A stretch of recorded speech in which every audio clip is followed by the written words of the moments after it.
আপনার মেয়েরা দেখলাম আরেক ছেলের সাথে বাজারে ঘোরাফেরা করে। ওই রমনার বটমূলে দেখলাম আপনার মেয়ে আরেক ছেলের নিয়ে ফষ্টি নষ্টি করে।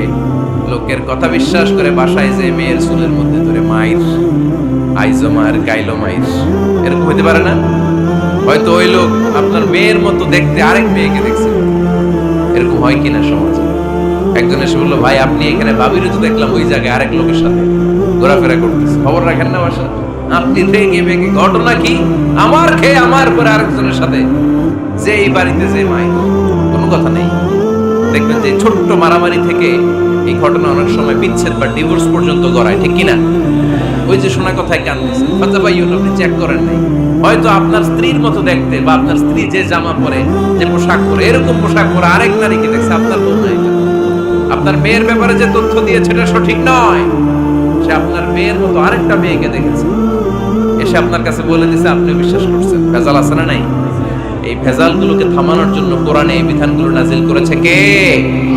তাহলে ফরিদপুরের ভাইয়েরা, সমাজটাকে সুন্দর রাখার প্রত্যেকটা শুনলেই বিশ্বাস করবেন না। সিলে কান নিয়ে গেছে, শুনলেই সিলের পিছনে দৌড়, নাকি? কি করবেন? আগে কানে হাত দিয়ে একটু দেখবো কান দুইটা আছে না নাই, তারপরে চিলের পেছনে দৌড়। তাহলে এখন থেকে আমরা তথ্য একটা শুনলেই বিশ্বাস করব। তাহলে কি করবেন? বলতে হবে কি করবেন? যাচাই বাছাই, জাস্টিফিকেশন অফ দ্য নিউজ। কোন নিউজ জাস্টিফিকেশন ছাড়া আমরা প্রচার করব, বিশ্বাস করব, শেয়ার করব না। আল্লাহ বললেন, ইয়া আইয়ুহাল্লাযীনা আমানু লা ইয়াসখার কওমুম মিন কওম। ওহে আমার ইমানদার বান্দারা, শোনো শোনো, খবরদার কখনো কোনো মুমিন বান্দারে ঠাট্টা করো না, অবজ্ঞা করো না, ঠাট্টা করো না। তার মনে কষ্ট হয় এমন কোন কথা তারে বলো না। Never scoff of anybody. কাউকে নিয়ে ঠাট্টা করবেন না, তার দেহ নিয়ে, তার আকৃতি নিয়ে, তার বংশ নিয়ে। এক লোকের বাবা ছিল চোর, কিন্তু তার ছেলে অনেক ভালো। আপনি কি তারে বলতে পারবেন তুই চোরের ঘরের চোর? বলতে পারবেন? চুরি করছে বাবা, ওর কি দোষ? কথা বলেন। এগুলো কবিরা গুনাহ। আওয়াজ করে বলেন তো, কি গুনাহ? কবিরা। কারো আকৃতি নিয়ে, আমার ফরিদপুরের কলিজার টুকরা যুবক ভাইরা, কারো আকৃতি নিয়ে কখনো অবজ্ঞা করবে না, তুচ্ছ জ্ঞান করবে না। এটা কবিরা গুনাহ, এটা আল্লাহ খুব অপছন্দ করেন। এর কারণ আকৃতিটা আমাদের হাতে নাই। আমাদের কারো নাক লম্বা, কারো খাটো, আমরা কেউ কালো, কেউ সাদা, আমরা কেউ স্মার্ট, কেউ অন্যরকম। তো এই যে আমাদের এক এক ধরনের আকৃতি, এটা কি আমি বানাইছি? আপনি বানাইছেন? দিছে কে? এই জন্য কারো দেহের গঠন নিয়ে যদি আপনি অবজ্ঞা করেন, এটা প্রক্ষান্তরে আপনি স্রষ্টাকে নিয়ে অবজ্ঞা করেন। কারো দেহের আকৃতি নিয়ে যদি আপনি তুচ্ছ করেন, তাকে তুচ্ছ করেননি, আমার রবকে আপনি তুচ্ছ করেছেন। চিল্লায় বলেন ঠিক কিনা? খবরদার, তুই কালু, তুই লম্বু, তুই মোটু, তুই কানা, তুই রোহিঙ্গা, আছে না নাই? ইদানিং ইদানিং এটা খুব চলে। এই রোহিঙ্গা নামটা আছে না? ফরিদপুরে এগুলো ঢুকে নাই না? আমাদের ওইদিকে দেখি কি অবস্থা, কারোর সাথে কেউ লাগলে তুই রোহিঙ্গা। কি আশ্চর্য, এই গালি কবে আসলো? হ্যাঁ, অনেক ধরনের গালি। ঢাকায় আর একটা চলে ফইন্নির ভূত, কি বলে? এই এগুলো আগে শুনি নাই আমরা, রিসেন্ট এগুলো বলা শুরু করছে। ফইন্নির ভূত, রোহিঙ্গা না।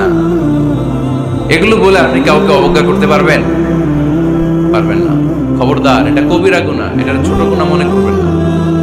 কারণ আকৃতি নিয়ে তুচ্ছ করা যায় না, কারণ আকৃতি দান করেছে কে? ওয়াল্লাযী ইউসাউবিরুকুম ফিল আরহামি কাইফা ইয়াশা, লা ইলাহা ইল্লা হুয়াল আজিজুল হাকীম। তিনি এমন সত্তা যিনি তোমাদের চেহারার অবয়ব দিয়েছেন, তোমাদের আকৃতি দান করেছেন তখন যখন তোমরা মায়ের পেটের ভেতরে ছোট্ট চোখের মতো ছিলা। মায়ের পেটের ভেতরে আমরা যখন সবাই এত ছোট্ট, তখনই আমাদের চেহারার আকৃতি দিয়েছে কে? কে সুন্দর হব, কে ছেলে হব, কে মেয়ে হব, কে মোটা হব, কে চিকন হব, আমার ইচ্ছা হয়েছে? আওয়াজ করে বলতে হবে, কার ইচ্ছায়? প্রত্যেককে যদি আল্লাহ প্রত্যেকের নিজের চেহারা ডিজাইন করতে দিতেন, আল্লাহ যদি বলতেন তোমার চেহারাটা কেমন হবে তুমি ডিজাইন করো, তাহলে আপনি আপনারা কেমন বানাতেন? হ্যাঁ বলেন। ফরিদপুরের ভাইরা বলেন সুন্দর করে বানাতেন, তাই না? সবচেয়ে স্মার্ট, সবচেয়ে সুন্দর করে আমি আমার চেহারাটা বানাতাম। যদি আমাকে ডিজাইন করার সুযোগ দেওয়া হতো, কিন্তু এই সুযোগ তো আল্লাহ দেন নাই। ডিজাইন স্বয়ং করে দিয়েছেন কে? কোন নারীকে যদি আল্লাহ বলতে, এই নারীরা তোমাদের চেহারা কার কেমন লাগবে তোমরা বানাও, প্রত্যেক নারী কি করতো? বিশ্ব সুন্দরী করে নিজেকে বানাও। খুব ধরার মতো কোনো জায়গা সে নিজের জন্য রাখতো না, ঠিক কিনা? কিন্তু এটা আল্লাহ দেন নাই। এই আকৃতিটা আমাদেরকে সরাসরি দান করেছেন কে? খবরদার, আমাদের অনেকে বিকলাঙ্গ, আমাদের অনেকের হাত ছোট, পা বড়, দেখতে মোটা, কেউ চিকন, কেউ কালো। খবরদার, কারো আকৃতি নিয়ে কখনো অবজ্ঞার সুরে, ঠাট্টার সুরে কোনো কথা আমরা বলবো না। রাজি আছেন? সবাই রাজি আছেন? আল্লাহ রাসূল সাল্লাল্লাহু আলাইহি ওয়াসাল্লামের এক সাহাবী ছিল নাম ইবনে মাসউদ রাদিয়াল্লাহু তাআলা। ওনার পায়ের নলা ছিল খুব চিকন, অস্বাভাবিক চিকন, স্বাভাবিক। তো উনিও এটা ঢেকে রাখতেন, দেখাতেন না কাউকে। একদিন উনি খেজুর পাড়ার জন্য খেজুর গাছে উঠলেন। খেজুর গাছে ওঠার পরে নিচ থেকে সাহাবারা পায়ের চিকন নলা দেখে গেছে। দেখে সবাই হাসি, সবাই হেসে কুটি কুটি। বিশ্বনবী বললেন, হেসো না, খবরদার, আমার ইবনে মাসুদের পায়ের চিকন নলা দেখে হেসো না। আমার ইবনে মাসুদের এই পায়ের চিকন নলা যদি মিজানের পাল্লায় উঠিয়ে দেয়া হয়, কিয়ামতের দিন উহুদ পাহাড়ের চেয়েও ভারী হয়ে যাবে। খবরদার, আমার ইবনে মাসুদকে আমার আল্লাহ অনেক পছন্দ করে, তার পা চিকন দেখে তাকে তুচ্ছ করো না। আল্লাহর হাবিব সাল্লাল্লাহু আলাইহি ওয়াসাল্লামের 11 জন স্ত্রীর মধ্যে থেকে একজন স্ত্রী ছিলেন একজন স্থূল আকৃতি, অবেসিটি ছিল, একটু মোটা।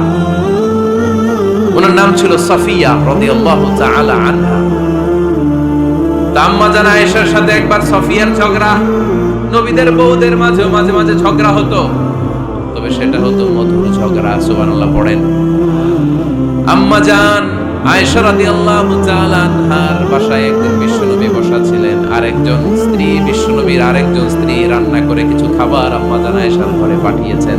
এক দাসী দিয়ে বলল, যাও এটা আয়েশার ঘরে দিয়ে আসো, কারণ নবী আয়েশার ঘরে। আম্মা জান আয়েশা রাদিয়াল্লাহু তাআলা আনহা বললেন, এগুলো কি?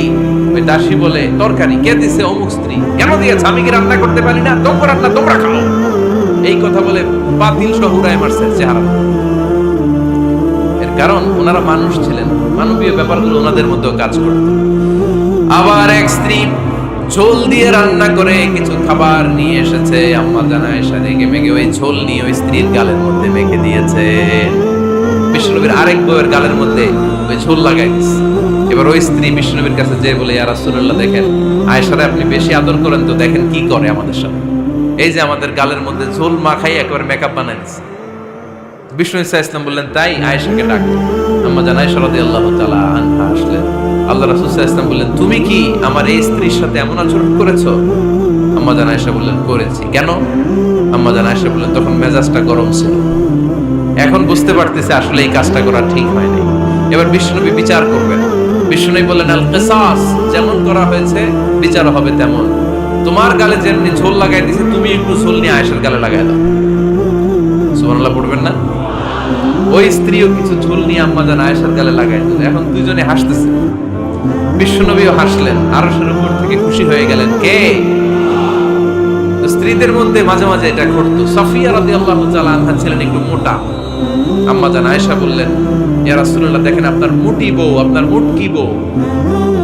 এই মোটি বউ বলে একদিন একটা গালির মতো দিয়ে ফেলছে। আল্লাহ রাসূল সাল্লাল্লাহু আলাইহি ওয়াসাল্লাম রেগে গেলেন, বললেন, আয়েশা এটা কেমন কথা তুমি বললা মোটি? আমার সাফিয়ারে তুমি মোটি বলে গালি দিলা রে আয়েশা। ইয়া আয়েশা, লাকাদ কুলতি লা কালিমা লাউ মুসিজাত বিমাইল বাহরি লামাসাজাত। এমন একটা মন্তব্য তুমি সাফিয়ার ব্যাপারে করে ফেলেছো হে আয়েশা, এই কথাটা যদি সাগরের নীল পানির মধ্যে ছেড়ে দেয়া হয়, এই কথার পঙ্কিলতার কারণে, এই কথার কর্দমাক্ততার কারণে, এই কথার পঙ্কিলতার কারণে সাগরের সব পানিগুলো মুহূর্তের মধ্যে কালো হয়ে যাবে। এই কথাটা সাগরে ফেলে দিলে সাগরের নীল পানি পুরোটা কালো হয়ে যাবে। আয়েশা, খবরদার, তুচ্ছ করে অবজ্ঞা করে কখনো কিছু বলা যাবে না।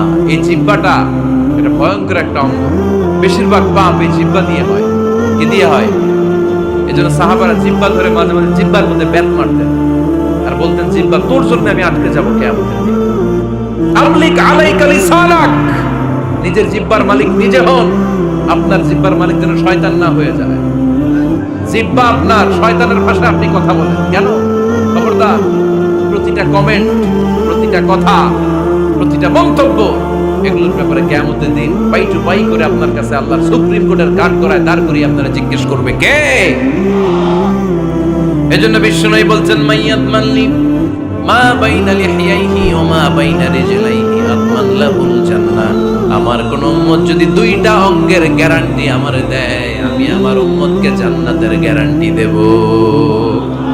দুইটা অঙ্গের, একটা হলো জিহ্বা আর একটা লজ্জাস্থান। দুই চোয়ালের মাঝে যা থাকে লিজ্জা, জিহ্বা, আর দুই পায়ের মাঝখানে যা থাকে লজ্জাস্থান। এই দুইটা অঙ্গের গ্যারান্টি যদি বিশ্বনবীকে আপনি দেন যে নবী জিহ্বা আর লজ্জাস্থান এই দুইটা অঙ্গের কোনো পাপ আমি করব না, নবী বলে আমি দুনিয়ায় তোমার জান্নাতের গ্যারান্টি দিলাম। এজন্য জিহ্বাটারে সামলান, যা মনে চায় বললেন। খবর আছে না নাই? খবর আছে। মা ইয়ালফিযু মিন কাউলিন ইল্লা লাদাইহি রাকীবুন আতীদ। যা মুখ দিয়ে বের হয় লিখে রাখার জন্য দুইজন ফেরেশতা রেডি করে রেখেছে কে? চিল্লায় বলেন। যতদিন আমরা বেঁচে থাকবো ততদিন থাকবে আমাদের কাঁধে। আমরা মরে যাবো, এই ফেরেশতারা উড়াল দিবে, ঠিক কিনা? দুই কান্দে জি ছিল যে তোমার দুইজনা পাহারা, তোমারে একলা থইয়া পালাইছে তাহারা। তোমার আট কুঠুরি নয় দরজা বন্ধ এবার হলো রে হলো। মুখে আল্লাহ রসুল সবে বলো, ও মুখে আল্লাহ রসুল সবে বলো। দুয়ারে আইসাছে পালকি নাই হরি গাও তোলো রে তোলো। মুখে আল্লাহ রসুল সবে বলো, ঠিক কিনা? এজন্য সাবধান। আমলিক আলাইকা লিসানাক, নিজের জিহ্বার মালিক নিজে হন। মন যা চায় মুমিন তখন ইচ্ছা মতো মন মতো কোনো মন্তব্য ছুটতে পারে না। বিশ্বাসী বলে যদি নিজেকে দাবি করেন, নিজের জিহ্বার মালিক নিজে থাকার দরকার আছে না নাই?